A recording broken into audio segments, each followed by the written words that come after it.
Innal hamdalillah nahmaduhu wa nasta'inuhu wa nastaghfiruh wa na'udzu billahi min shururi anfusina wa min sayyiati a'malina may yahdihillahu fala mudilla lahu wa may yudlilhu fala hadiya lahu.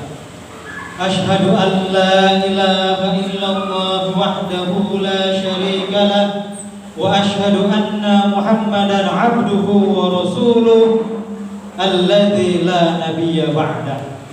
Allahumma shalli wa sallim wa barik ala sayyidina Muhammad wa ala alihi wa sahbihi wa man tabi'ahum bi ihsanin ila yaumiddin. Fa ya ayyuhal muslimun usikum wa nafsi bittaqwallahi wa ta'atihi la'allakum tuflihun. Qala ta'ala fil Qur'anil Karim, a'udzu billahi minasy syaithanir rajim. Bismillahirrahmanirrahim. Ya ayyuhalladzina amanu taqullaha haqqa tuqatih wa la tamutunna illa wa antum muslimun.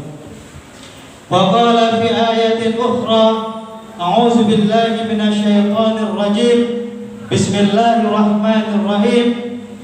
Wa mal hayatud dunya illa la'ibu wa lahu wa lad-darul akhiratu khairul lil ladzina yattaqun afala ta'qilun.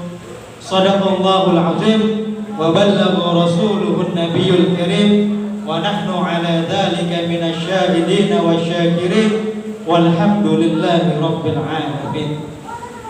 Rabbi shrah li sadri wa yassir li amri wahlul 'uqdatam min lisani yafqahu qawli.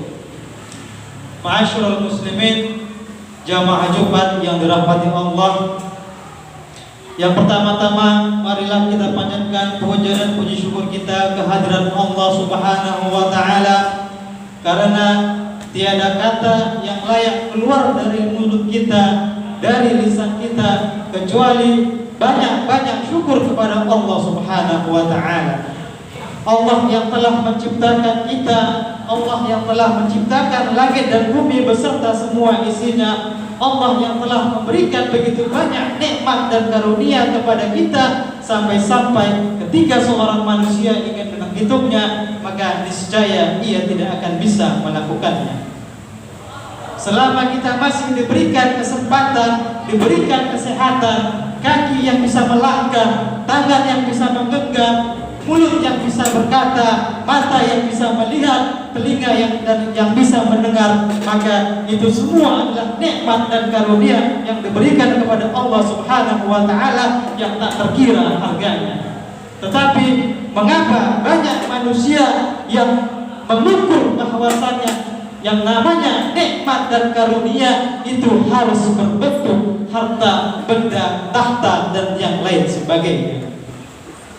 Segala sesuatu yang kita hadapi, dari kita bangun tidur sampai kita tidur kembali, itu semuanya penuh dengan nikmat dan karunia. Tetapi mengapa begitu banyak manusia yang tidak menyadari dan tidak mau menyadarinya? Mudah-mudahan kita dijauhkan dari golongan orang-orang yang tidak tahu bersyukur kepada Allah Subhanahu wa ta'ala. Kemudian sholawat dan salam tak lupa pula kita kirimkan ke junjungan Nabi besar Muhammad sallallahu alaihi wasallam dengan mengucapkan Allahumma sholli ala sayyidina Muhammad wa ala ali sayyidina Muhammad. Mudah-mudahan dengan seringnya kita mengucapkan sholawat dan salam, dan seringnya kita melakukan sunnah-sunnah Rasulullah sallallahu alaihi wasallam, kelak kita akan menjadi umat yang akan mendapatkan syafaat pada hari kiamat kelak. Amin ya rabbal alamin. Dan tak lupa pula khatib berwasiat kepada diri khatib pribadi secara khusus dan kepada jamaah secara umumnya agar selalu meningkatkan ketakwaan. Takwa dalam arti yang sebenar-benarnya imtithalu awamirillahi wajtinabu nawahihi, yaitu melakukan semua perintah Allah dan menjauhi segala larangan-larangannya. Mengapa kita diperintahkan untuk meningkatkan ketakwaan? Dalam ayat Al-Quran Allah banyak menyebutkan kata-kata takwa. Salah satunya adalah inna akramakum indallahi atqakum. Sesungguhnya manusia yang paling mulia di antara kalian adalah manusia yang paling bertakwa di antara kalian. Itu satu. Kemudian yang kedua, di dalam ayat yang lain Allah juga berkata, wa tazawwadu fa inna khairaz zadit taqwa. Dan berbekallah kalian bagi kehidupan di akhirat kelak, dan sebaik-baik bekal itu adalah ketakwaan. Kemudian selanjutnya, ketika seorang hamba telah tumbuh rasa takwa yang kuat dalam dirinya, maka secara otomatis akan timbul pula yang namanya sifat muraqabah. Apa itu sifat muraqabah? Sifat muraqabah adalah kita selalu merasakan kehadiran Allah Subhanahu wa taala dalam setiap tingkah laku kita, dalam setiap perbuatan kita, dalam setiap perkataan kita. Allah Maha mendengar, Allah Maha melihat, dan Allah Maha mengetahui segala sesuatu. Masyarul muslimin, jamaah Jumat yang dirahmati Allah. Pada kesempatan kali ini khatib akan membahas tentang yang namanya hubbud dunya wa karahiyatul maut, yang artinya cinta kepada dunia dan benci dengan kematian. Rasulullah SAW pernah menyampaikan suatu hadis yang beliau sampaikan di depan sahabat-sahabatnya. Beliau berkata, akan datang suatu zaman, akan datang suatu masa yang dimana orang-orang Islam itu ibaratnya makanan yang berada di atas meja makan dan diperebutkan oleh orang-orang yang lain. Kemudian para sahabat bertanya kepada Rasulullah, wahai Rasulullah, apakah jumlah kami pada saat itu sedikit? Kemudian Rasulullah menjawab, tidak. Bahkan jumlah kalian pada saat itu amat sangat banyak sekali. Tetapi meskipun kalian banyak, kalian ibaratnya sebagaikan buih yang berada di lautan, yang apabila terwarna ombak, terkena badai, ia akan terhempas dan tercerai-berai. Dan Allah juga telah mencabut rasa takut, rasa segan dari hati musuh-musuhmu. Dan Allah juga telah meniupkan di dalam hati kamu suatu penyakit yang namanya penyakit wahan. Kemudian para sahabat bertanya, apa itu wahan ya Rasulullah? Rasulullah menjawab, hubbud dunya wa karahiyatul maut, cinta kepada dunia dan benci kepada maut ataupun kematian. Dari hadis ini kita bisa mendapatkan pelajaran yang banyak. Meskipun Rasulullah SAW manusia yang diberikan wahyu, yang diberikan petunjuk, yang diberikan ilham oleh Allah Subhanahu wa taala, beliau tidak mengetahui apa yang akan terjadi di masa depan. Tetapi Allah telah memberikan petunjuk melalui sabda-sabdanya, melalui lisan nabinya, dan perkataan nabi tersebut telah kita dapati pada saat ini. Pada saat ini umat Islam yang ada di atas muka bumi ini jumlahnya sangat banyak sekali. Tetapi seperti yang dikatakan dalam hadis tadi, kita meskipun banyak bagaikan buih yang berada di lautan. Kita terombang-ambing ketika kita terkena badai, dan kita mudah dipecah belah. Seperti itulah yang terjadi pada saat ini terhadap umat muslim. Apa sebabnya itu? Allah telah mengingatkan kepada kita semuanya bahwasanya yang namanya dunia itu adalah sesuatu yang fana, sesuatu yang semu, sesuatu yang suatu saat pasti akan hancur dan binasa. Dan yang namanya akhirat, kehidupan di akhirat kelak itu pasti akan kekal dan abadi selamanya. Bagaimana kita manusia ketika dihadapkan kepada dua pilihan? Pilihan yang pertama, sesuatu yang pasti akan akan binasa, sesuatu yang akan hancur, dan satu lagi sesuatu yang kekal dan abadi. Tetapi kita masih memilih sesuatu yang akan binasa tersebut. Dalam suatu hadis Rasulullah SAW mengajarkan kepada umatnya bagaimana cara kita untuk menghadapi dunia ini. Rasulullah bersabda, "Kun fid dunya ka'annaka gharibun aw 'abiru sabilin." Jadilah engkau ketika engkau masih hidup di dunia seakan-akan engkau adalah orang yang asing, ataupun seakan-akan engkau orang yang melintas dari suatu tempat.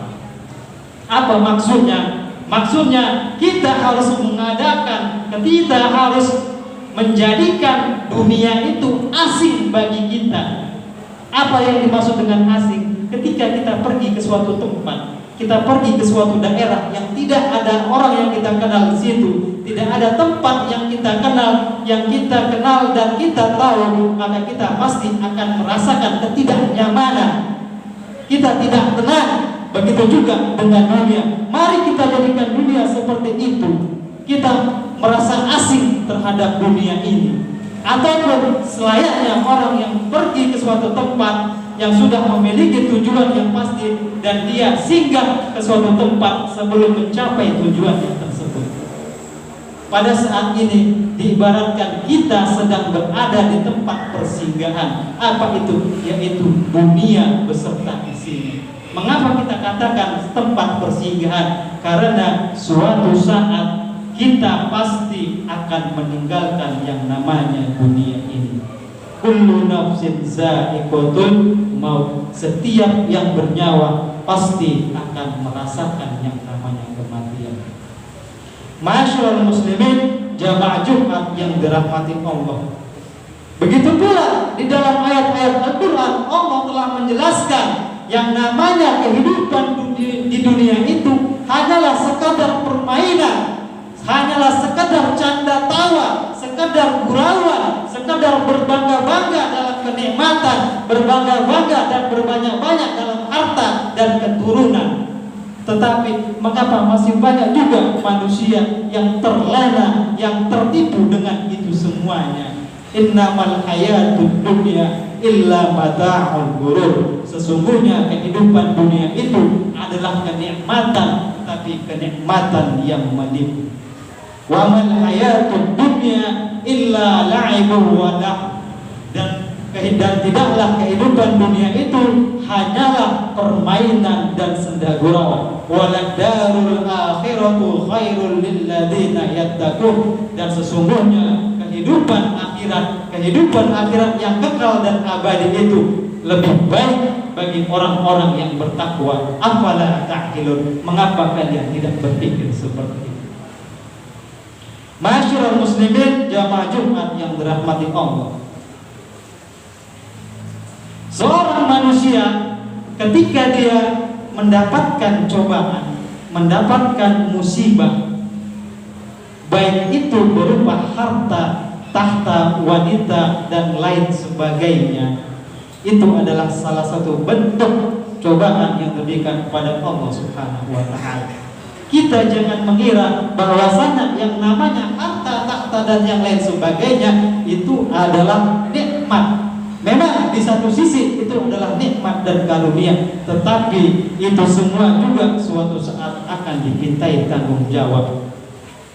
Makanya seorang hamba yang memiliki banyak harta, apabila dia tidak memiliki keimanan, tidak memiliki ketakwaan yang kuat di dalam dirinya, maka itu adalah salah satu jalan kehancuran bagi dirinya. Lihatlah berapa banyak orang-orang yang melakukan kemaksiatan, orang-orang yang melakukan korupsi, kolusi dan nepotisme, itu bukan orang-orang yang miskin, bukan orang-orang yang fakir, tetapi mereka adalah orang-orang yang telah hidup bergelimangan harta dunia, tetapi mereka masih terpeleset, masih terjerumus ke dalam kenikmatan dunia tersebut. Ma'asyiral muslimin, jamaah Jumat yang dirahmati Allah Subhanahu wa ta'ala. Mudah-mudahan khutbah yang singkat ini bisa memberi pelajaran bagi kita meskipun itu sedikit, dan mudah-mudahan kita dijadikan Allah Subhanahu wa taala dari golongan orang-orang yang dijauhkan dari yang namanya hubbud dunya wa karahiyatul maut, karena yang namanya kematian pasti akan kita hadapi meskipun kita mau ataupun tidak mau. Barakallahu li wa lakum fil Qur'anil azim wa nafa'ani wa iyyakum bima fihi minal ayati wa zikril hakim wa taqabbala minni wa minkum tilawatahu fastaghfiruhu innahu huwal ghafurur rahim.